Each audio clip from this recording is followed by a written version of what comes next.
and you can't rely on that defense. There's too much talent on this roster.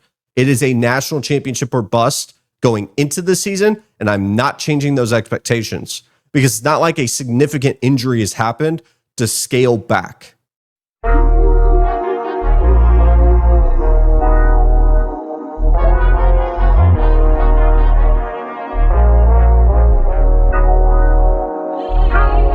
All right, everyone. We got to talk about Arch. I got to get adjusted in my seat for this. Because frankly, Arch is almost beating a dead horse at this point when talking about Arch. So we'll talk about it. What is the reality with Arch Manning? Neither of us can answer that. Truthfully, what do we have available to us in terms of tape and what our eyes are seeing? And I'm seeing a quarterback that is deteriorating week in and week out in terms of his confidence.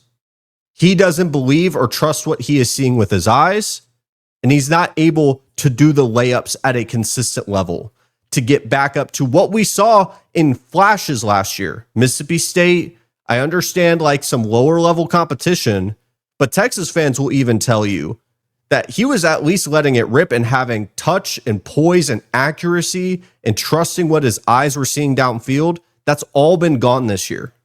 I don't know if it was because he was dropped against Ohio State in a hornet's nest in the shoe, looked bad, but he has not looked the same since. We could talk about the UTEP game because the UTEP game was egregiously bad. I graded since Ohio State. No, I've graded actually all of them.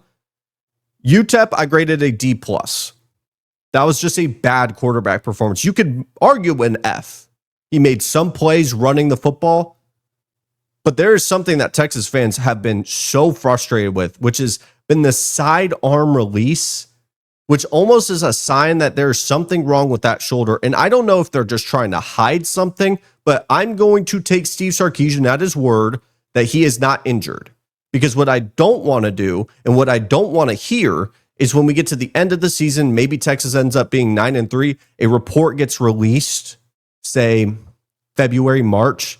Arch Manning, throughout the 2025 season, was dealing with a ligament tear or some problem in his shoulder. No. You tell me he's healthy, he's out there, and if he is injured and you are covering it up, he is actively harming your offense because this defense is up to par. If anything, it's exceeding my expectations, knowing some of the pieces that they replaced. Texas is at that level, at a top 5 level with that defense. But the offense is going to hold them back from a national championship run because it is not a good offense right now. I think of the weapons being disappointing. Arch, obviously disappointing. The rushing attack, what I thought was going to be the backbone of this Texas team, has been disappointing. We go to the San Jose State game. I gave it a B-. Statistically, his best game, but the shots that he made were yards after the catch and real simple throws, which, to be fair, were not common with him. He was not hitting the simple things. That's why I gave it a B-. It felt like a car that just couldn't get started. I drove a stick shift when I first got my car. First car ever, old stick shift Saturn. Man, was it a pain to drive, especially learning.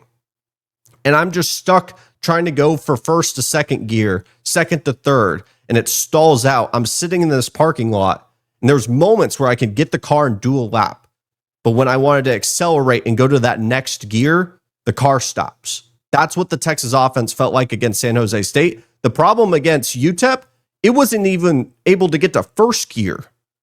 The car was just stuck in the mud. There was spurts, moments. Obviously, you won the football game, but you should be dominating against UTEP. You should be looking at this September slate as an opportunity for this Texas offense to finally get some mojo and identity, know what they're good at, know what they're weak at. But honestly, as we've gone to the midpoint of the September slate, I'm somehow more confused of what this Texas offense is. We look around and the rushing attack is inconsistent. The passing attack, missed shots. Now, you could argue and blame Steve Sarkisian, which I have my own reservations about Sark as a play caller, and honestly, a head coach being a play caller in 2025. But even with that in mind, some of the plays that are being schemed up to just get Arch into rhythm are being missed. Drag routes, quick outs, things that should be simple for a quarterback to run. And that goes to my next point, where the most concerning piece of it is this offense should be quarterback friendly. We just watched an Ole Miss quarterback, Austin Simmons out, Trinidad plugged in, a guy that has not played D1 football at a high level, going against an Arkansas team that you have to go touchdown for touchdown against because it's Bobby Petrino and Taylon Green. You plug and play him into that Ole Miss offense and you're going to get points. I don't think you could do that with this Texas offense right now. It feels broken. And I will take some of the blame on the hype, as anyone talking into a microphone should, that propped up Arch Manning. But the basis of my hype wasn't rooted that I thought Arch was going to be a Heisman contender, that he was going to go off and win a national championship. I stated many times that I thought Arch was going to take at least 2 years, because I thought by the end of the 2027 season, he'd be fully developed, which is why he chose Texas to begin with. The concerning piece that I have right now is through 3 years, it doesn't look like a quarterback that is developed. He looks like a true freshman this year. And I understand by technicalities, it's his first year starting, but even guys that have been sitting in the wings look better than what he looks like right now. Even last year in spurts, he looked better against lower level competition. And the reality really starts to get concerning, because now they move into Sam Houston State, then a bye week, then you go to the Swamp. And we don't know what Florida is going to be by then. Truthfully, are they going to have Billy Napier? We don't know. Then you have Oklahoma that has been on a heater. Texas A&M, your second biggest rival in football, just got their signature win and look like they're just clicking on all cylinders. They look like a better football team than you right now. Georgia looks like a better football team than you right now. Oklahoma being another team that looks better. And you can't rely on that defense. There's too much talent on this roster. It is a national championship or bust going into the season, and I'm not changing those expectations, because it's not like a significant injury has happened to scale back.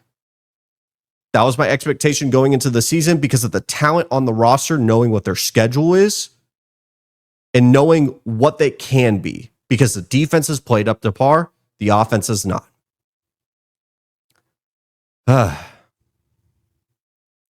Texas confuses me, man.